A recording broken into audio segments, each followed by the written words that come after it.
Okay, can you all see the today's newspaper? Is it visible?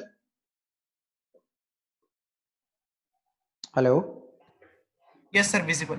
Okay, fine. So as we are seeing that the tension between China and India is slowly de-escalating. So the first step towards disengagement, that is after Galwan Valley, troops on both the sides start pulling back in hot spring sector. So we know that the troops have been retreated in yesterday's newspaper. We have seen that in the Galwan Valley, the troops were taken back by 1.8 kilometer. So in the troops also have been pulled back in the hot springs sector of the line of actual control. Fine. So you just read it out. The whole map is given here. How the troops are, uh, have been withdrawn in the hot spring sector. That is what is explained here. So here you can see the satellite images that here there are troops, but in this image you do not find any such troops there now. So right hand side there is one article related to the COVID pandemic. So as the COVID curve rises, surge in ventilators causes glut. So industry wants export channels to open, but experts say wait and watch. Okay, so after NHRC High Court fraud, works begin to bring the meals to kids. So we have seen that yesterday there was a news related to the midday meal scheme which was not being implemented in Bihar. So National Human Rights Commission and the High Court has frauded the government. So the work have been begun to give meals to the kids in Bihar.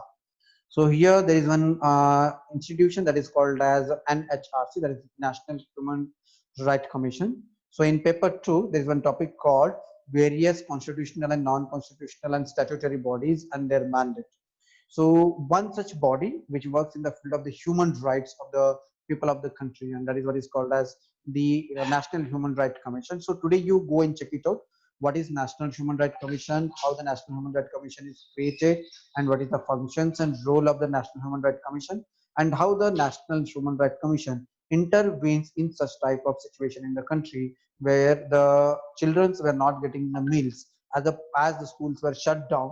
So this is considered as a human right violation, and is considered as a violations of the basic rights of the children, so that you can come to know. So today your task is to go and check it out what is NHRC and what is the function and how it works.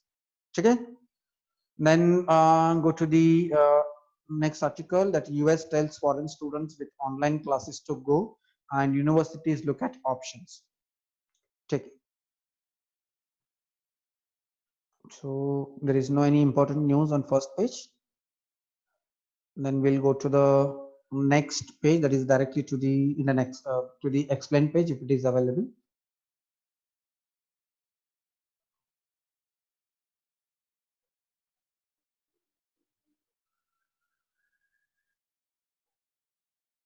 So Delhi University may defer open book exam by a month. That is what is explained here. Private labs begin antibody testing open to all. So the private labs have started now testing the antibodies now, whether the antibodies have been created in or not. So you just check it out.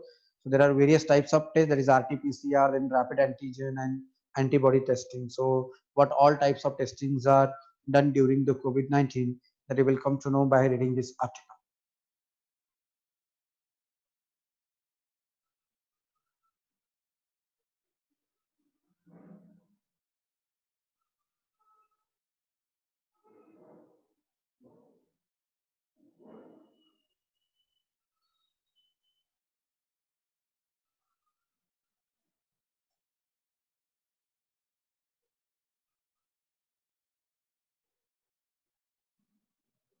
This is an example of speech synthesis in English.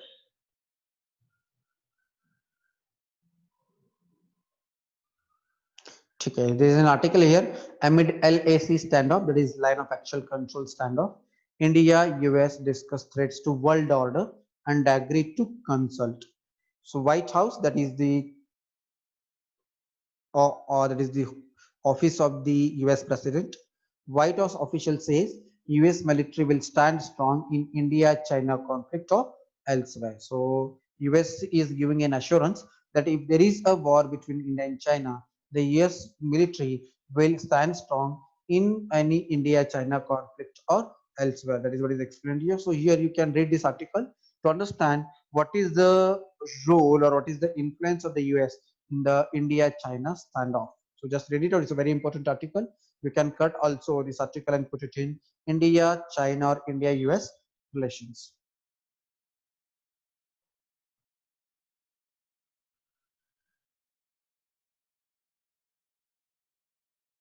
So the parliamentary panel meetings have been started with protocol with 6 foot distance and only 2 witnesses at a time. So we know that all the parliamentary panels are there. Parliamentary panels are there to what you can say to the function the parliamentary democracy in India. So the protocols have been created to start the parliamentary panel meetings now with 6 foot distance and only 2 witnesses are called at a time. That is what is explained here. Here there is one article about the Adhir Ranjan Chaudhary. We know Sir, that you, boliye. sir, parliamentary panel meeting is means it is under parliamentary cabinet meeting. Na? No. Cabinet is different and parliamentary panel meeting is different. So parliamentary panels are created as a part of legislative body. While the government cabinet जो होता है वो अलग होता है. तो parliament में कुछ panels बनाए जाते हैं for the day-to-day activities of the law making process. So you Okay, go sir. and just check it out. What are these parliamentary panels and what is the role of the Okay, sir. parliamentary panels in a Indian democracy? वो meetings Yes, नहीं sir. हो रहे थे तो उस meetings को अभी शुरू किया गया है with some protocols. Got it? Yes, sir. Okay.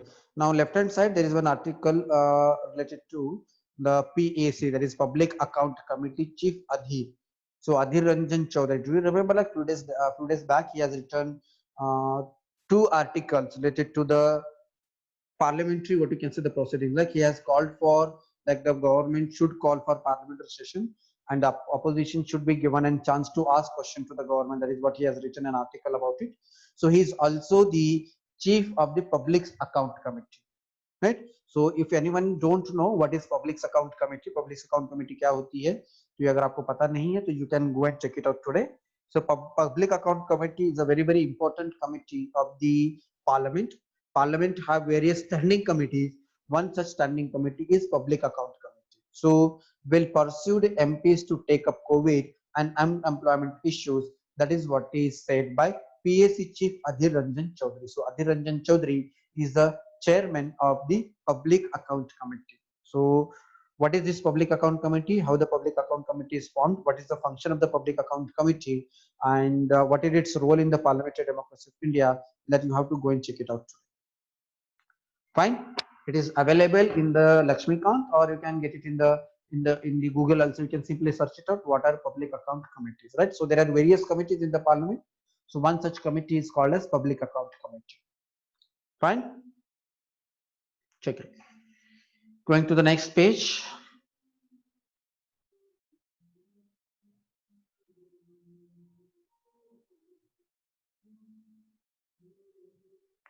So Mumbai to allow test without doctor prescription and symptoms, because many people wants to test, but it cannot be done without the prescription and symptoms. But the Mumbai is in Mumbai, it is allowed to test without doctor prescription and symptoms now.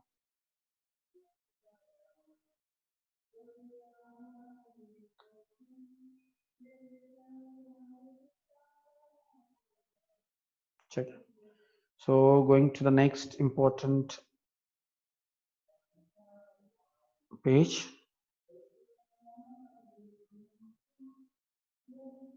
So we have seen that yesterday there was a charge sheet filed against the one arrested DYSP of the Jammu and Kashmir police.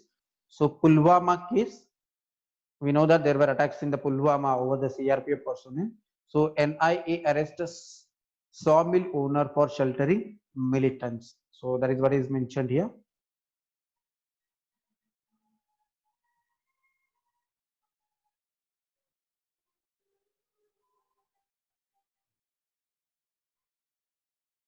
Okay, today's editorial. The crisis of future. It's a very important editorial for today that is related to midday meal scheme. So we know that in paper 2 there is one topic called various intervention of the government in various sectors and issues related to design and implementation. So one such intervention of the government, that is midday meal scheme, to tackle with the problem of the malnutrition in India. So you have to cut this article and you can put this article under the scheme midday meal scheme, right? So on Monday, a report in this newspaper highlighting how in Bihar's Bhagalpur district the COVID-19 crisis has led low one of the main weapons in the country's fight against malnutrition, the midday meal scheme, right? So one of the main weapons in the country's fight against the malnutrition is called as midday meal scheme, right?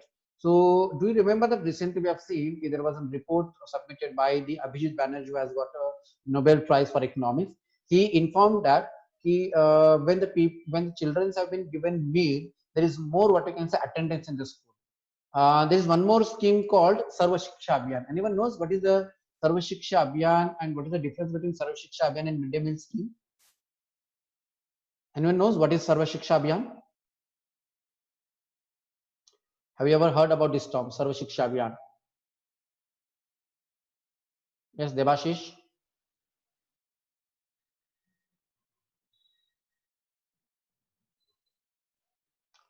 Okay, Rupali, do you know what is Sarva Shiksha Abhiyan? Sir, I think Sarva Shiksha Abhiyan is about the infrastructure development in the school. Right, infrastructure development like giving what you can say the blackboards and desks and benches and computers, and also giving free what you can say free books to the students, and also providing uniform, shoes, all comes under the Sarva Shiksha Abhiyan. While there is one more scheme that is called as the midday meal scheme, where in the midday meal scheme, what you can say in the midday meal scheme, the meal is given to the students. So what do you think? The Sarva Shiksha Abhiyan has attracted more students to the school, or the midday meal scheme must have addressed like attracted more children to the school? So midday meal. Midday meal scheme. Yes. So again, the midday meal scheme has a twin objective. One is to increase the attendance in the school, as well as to what you can say tackle the issue of the malnutrition in India. So one of the main weapons in the country's fight against the malnutrition was midday meal scheme. Children of one of the most marginalized Dalit communities in Bihar, that is Musahars, have taken to rag picking after the scheme, which guaranteed them one stable meal a day, came to standstill in March. The state government claims to have taken immediate corrective actions after being produced by the National Human Rights Commission and the Patna High Court, which flagged in this newspaper report. It has issued a statewide order to ensure distribution of rations to school children for 3 months and transfer of money to their bank accounts or that of their guardians in lieu of a food scheme. So recently, after the prodding of the High Court as well as the Human Rights Commission, the Bihar government have been what you can say starting transferring the money into the accounts of the parents or in their own account. So, but that is not enough. Given that child health experts have questioned the efficacy of the dry rations as a substitute for the cooked meals, the case for the Musahar children of Bhagalpur should lead to convergence about a food security for children from underprivileged community across the country during the pandemic. So with schools closed and Anganwadi workers engaged in COVID surveillance work, there is a real danger that the nutrition of such children could be compromised. So Tamil Nadu was the first. This is a very, very important paragraph which gives you the whole objective of the midday meal school. So Tamil Nadu was the first state to introduce midday meal scheme in 1960s. In the 1960s, means see the central government had started in 1995, but the Tamil Nadu state government has started 30 years before the central government has started this scheme. So the central scheme to provide meals to school children began in 1955. However, initially, most states got away by providing dry rations. It took a Supreme Court order of 2001 for all states to introduce cooked meal. The order also specified that the meal should provide children with at least 300 calories and 8 to 12 grams of protein each day of school for minimum of 200 days in a year. Since then, a large body of scholarly work has shown how hot cooked food attracted students to schools and improved their nutritional status. So this was the what you can see the observation that when the midday meal scheme has been started, it has attracted more students to the schools, and it has also improved their nutritional status.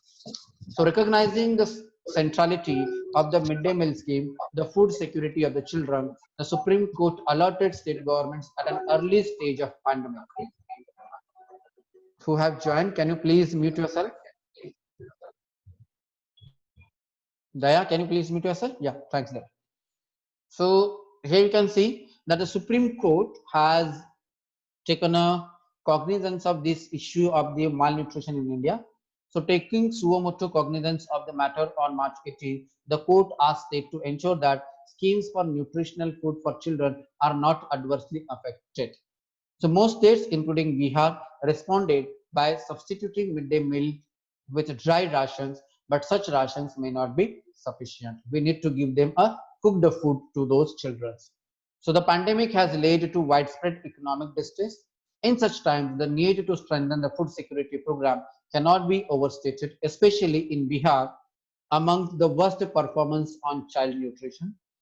It and other states have much to learn from Kerala, which ensured that midday meal scheme remained operational during the pandemic.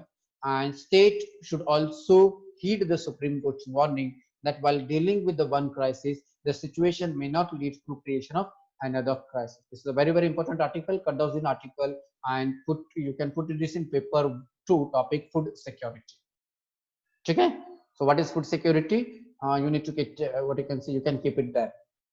Fine. So we know that recently there was a report published at the international level, that is a hunger index level and malnutrition level index. So India has performed very bad in terms of the nutrition of the citizens of the country. So that is why we need to focus more on the malnutrition, because if we are trying to handle a COVID-19 situation, but if dealing with one crisis, the situation may not lead to the creation of another crisis. That is what is mentioned here, right? There is one more article here, that is end of a dream. Kuwait's indigenization drives points to impeding return of the migrants from Gulf. There will be challenges on both sides. So we know that the Kuwait is trying to indigenization. So obviously there are many Indians who are working in the Kuwait. So many people may migrate from, there may be a return of the migrants from Gulf, and there will be challenges on both sides, both from for India as well as Kuwait. So that is what is explained here. So just read it out. It's very, very important, because we know in paper 2 there is one topic called the issues of the Indian diaspora. So most of the Indian diaspora in the Gulf countries are the laborers and workers. So what are the issues of the Indian diaspora who are living in the Gulf countries, that you can come to know by reading this article. So you can cut this article and put it in paper 2, issues of Indian diaspora, right? So Kuwait's move to reduce the share of expatriates in its workforce has dependent on the specter of the exodus of Indians from the Gulf. A draft bill in the National Assembly has proposed that the percentage of the Indian citizens in Kuwait should not exceed 15% of its population. So a bill has been passed in the Kuwait's National Assembly saying that the percentage of the Indian population in Kuwait should not increase by 15%. That is nearly 8 lakh Indians may have to leave Kuwait. So the possibility of a migrant exodus from West Asia is not new. Many countries in the Gulf region have been trying to replace expats in their workforce with locals. Expats means जो बाहर से लोग वहां पर gulf countries में काम करने के लिए आ रहे हैं, उनको निकालकर they are trying to, what you can say, replace them by the workforce with locals. Saudi Arabia launched Nitakat. What is Nitakat? Is a Saudiization scheme which introduced quotas in the workforce in 2011. Recently, Oman had proposed a phased reduction of the expats in its workforce.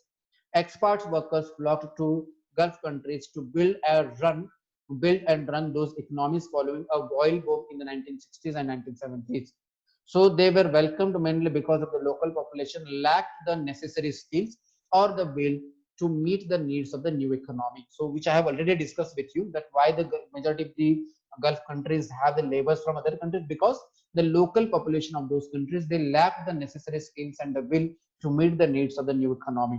So the subcontinent was a major beneficiary of this economic boom. Subcontinent means Indian subcontinent, that majority of the laborers who went to the Gulf countries are from India, Pakistan, Bangladesh, and some of the people from what you can say the Afghanistan. So the subcontinent was the major beneficiary of this economic boom as it exported both skilled and unskilled workers.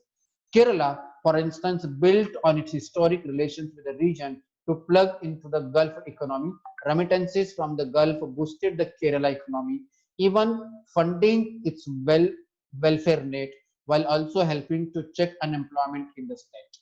So Kerala is the what you can say most benefited state from the Gulf region. That is what is explained here. So the remittances which came from the Gulf has boosted the Kerala economy. So there are many pockets in India that have been benefited similarly from the Gulf economy.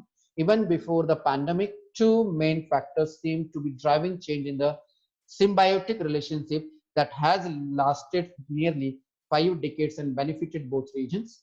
One, the national economies in the Gulf are slowing down now, forcing companies to lay off people. Two, the countries now host a large indigenous population in working age segment that needs job. With no economic revival in sight, these nations may have to reduce dependency on expat workers and enforce quotas in private sector to provide jobs to the local youth. So these Gulf countries are trying to what you can say give chance to the local youths and local what you can say people rather than giving an opportunity to the expatriates. And majority of the expatriates in the Gulf economies are from India, and within India majority of them are from Kerala. So while the nationalization of the workforce is an ambitious project, it is doubtful if the Emirats with small populations, Emirates means United Arab Emirates, like Kuwait is one such Emirat in Gulf country. So there are various Emirats in Gulf countries like Dubai, then Kuwait, Qatar. So these are the small Emirats. So with small population and even smaller pools of skilled workers can keep the largely consumption driven economy afloat without expat workers. So Saudi Arabia's experience is instructive. However, states such as Kerala are gearing to address the influx of migrant workers from the Gulf. Last week, it announced Dream Kerala, a project to support the returning workers to augment the existing welfare measures of NRIs. So over 1.5 lakh people have returned from the Gulf countries after the outbreak of COVID-19, of which close to 70,000 have lost their jobs. So the challenge is enormous and can only get bigger in the coming months. That is what is explained by the editor. It's a very important article. Cut this article and put it in. Zaim, can you mute yourself? Okay. So this is very important article. You can cut this article and put it in paper to topic Indian diaspora. Fine. Any doubts about it? ये समझ में आ गया ये issue क्या है? What is the issue of the Indian workers or Indian diaspora in the Gulf region? Fine. Okay. Going to the next important article, which is written by Vaidyanathan Iyer about the line of actual control.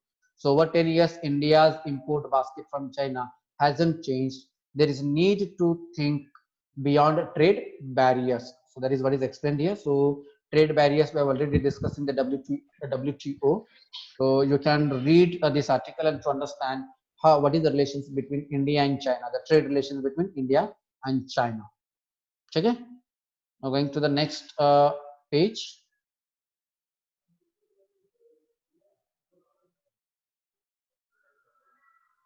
Here there is an article related to Bulbul, the horror film. In Bulbul, moment of dread is not about female demon, but husband inflicting violence. So there might be a what you can say web series on the Netflix. So she has written an article about it. So just read it out for curiosity. Going to the next page, that is ideas page. The virus and the lockdown, explained by Kaushik Basu. Kaushik Basu is again one of the very important economist of India, who was also the advisor to the Prime Minister's Manmohan Singh times government. So the virus and the lockdown. So because of the way in which it was executed in this country, the lockdown itself became the source of the virus spread. This double shock is showing up on all economic indices. So as per Kaushik Basu, the way the lockdown has been implemented was the source for the spread of the virus. That is what he's saying. So there is an open question about how much economic loss the nation should take in order to slow down the pandemic. What happened subsequently turned out to be a double shock. India's economy is spiraling down and the pandemic is spiraling up. So the economy is slowing down while the cases are increasing. The accompanying graph sums up the story. I'm very disappointed about what is happening. The lockdown announced on March 24, far from controlling the spread of the pandemic, seems to have made it worse. So 2 weeks after the start of the lockdown, the infection rate picked up and it has been an alarming upward climb since then. So as per Kaushik Basu, after the lockdown, the cases have increased, and before lockdown, the cases were not increasing. So here you can see the graph here, which shows that after the lockdown, which was started in April, what you can say the March, in the March, the lockdown is declared here. This yellow line is the lockdown date. So since these, what you can say, the lockdown was declared, the number of the cases are increasing. So this is about the June 30 data. So it has not included the July data. It is up to 30th of June. So we have around 3.97, what you can say, million cases in India. So that is what is explained here now. So the cases have been increasing even during the lockdown, and as per Kaushik Basu, the cases have been increased during the lockdown because the lockdown itself became the source of the virus spread. That is what is said by Kaushik Basu. So the Reddit article is a very good analysis of the lockdown and what you can say, the spread of the virus. So it's a very good article. Just read it out. Right side, there is one article written by Christopher Jaffelet and Kalai Narayan A about the reservation in India. So social injustice. So reservation is being undermined as a result of privatization push and decline in political clout of backward caste. So that is what is mentioned here. So how the privatization of many government companies may lead to social injustice. That is what is explained by Christopher Jaffelet and Kalai Narayan. Because in private organizations, in private companies, the reservation is not applicable because private organizations are not the part of the state. That is why the reservation created by the government under Article 16 cannot be applicable to the private company. So increasing amount of the privatization, it may lead to undermining the reservation concept, and that is why he is saying that it is going to be a social injustice to the backward caste because reservation is being undermined, and as a result of privatization push, because the government is pushing more for privatization and decline in political clout of backward caste. That is what is mentioned here. So the political clout or the political dominance of the backward class is declining nowadays, and that is what is leading to the privatization of the government company. So he did this article. It's a very, very important article. Cut this article and put it in paper 2. There is one topic called social justice. So in paper 2, in social justice, you can put this article. So read this whole article. It's very, very important that how the privatization may lead to social injustice. That is what is explained here. There's one more article written by Zevin Jacob about the anxiety in China. It stems from the CPC's insecurity and permeates China's state policy, state people society. That is what is explained here. Going to the next page, explain page.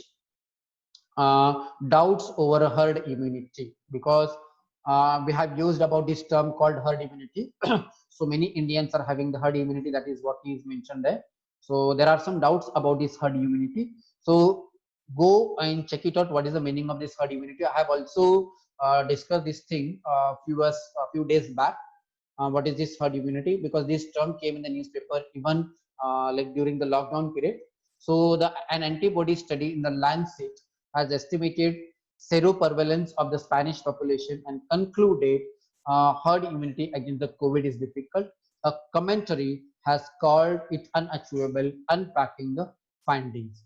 So the Lancet is a medical journal which releases the research and releases from the data. So it's one of the most, what you can say, the famous medical journal in the world. So you can read this article. So what is herd immunity? That is explained here. What is the new study and how significant is that study, and what are the implications of the study, that you can read here. And why does the study suggest that herd immunity is difficult, and what has previous seroprevalence study has revealed. That is what is explained here. So you just read it out. Next article is about how the US visa move affects the Indian students. We have seen that recently the US has, what you can say, decided to not allow more H1, what you can say, the H1B visa. So how this visa move of the US may affect the Indian student, that is what is explained here. So you can take these points and put it in international relations topic. This article is a very important article. So getting America to recognize caste, previous efforts and renewed push. So we have seen that recently there was a case of caste discrimination in an American company. So how in America, America has recognized the caste system, and what were the previous efforts and what are the renewed push, that is what is explained here. So if you have interest, you can read it about it. Okay, going to the editorial, sorry, going to the economic page, today's economic page, we have left with 2 minutes, so we'll try to finish it up. COVID cover cap set at rupees 18,000 per day for the ICU with ventilators at accredited hospitals. So General Insurance Council to review the rates every month. So what should be the rate for the bed, that is explained here. So 18,000 rupees per day should be the cost in ICU, that is what is given by General Insurance Council. Right side, there is an article about the interview with Hyundai Motor India MD and CEO. Credit availability, measured scrappage policy, and cut in GST or personal IT, that is personal income tax, will help to spur the demand. That is what is written by SSK, who is the MD and CEO of the Hyundai Motor India. So we have seen that there are many interviews have been taken in the Indian Express that how the Indian economy can be revived back. So as per the MD of the Hyundai Motor, is saying that the credit availability, that credit should be available, measured scrappage policy about the automobiles, and cut in GST, that is the reduction in the GST taxes or the reduction in the personal IT will spur the demand. So he's telling that how the demand can be increased. So this is very important article. You can read it out how the economy of the India can be revived, that he is given some of the measurements. So take immediate action and keep strict vigil. Regulator on black marketing of the remdesivir. Remdesivir is a drug which is used in the COVID-19. So black marketing of such what you can say the drugs shall need to be taken immediate action and need to have a strict what you can say vigilance over these things. Yes, Pallavi. Any doubts? No, sir, by mistake, sir. Okay, fine. So in Urjit Patel's book, we have seen that Urjit Patel has written one book regarding the NPS, rising NPS in India. So what he has written here, the review is there. It's a very important what you can say the review. So I have asked you to go to check the reviews of the this book. So in Urjit Patel's book, Chekhov's gun and preordinated vanishing act. So what is this? You can just read it out. If you do not understand it, I will explain this to you in tomorrow's class. Okay, so this is all about the today's paper. Jobless rate rises slightly to 8.87% in week ended in July 5. So the unemployment rate is increasing now. That is the data is given here. You just read this data. It's a very important data, and we can put this data in paper 2 topic unemployment. Fine.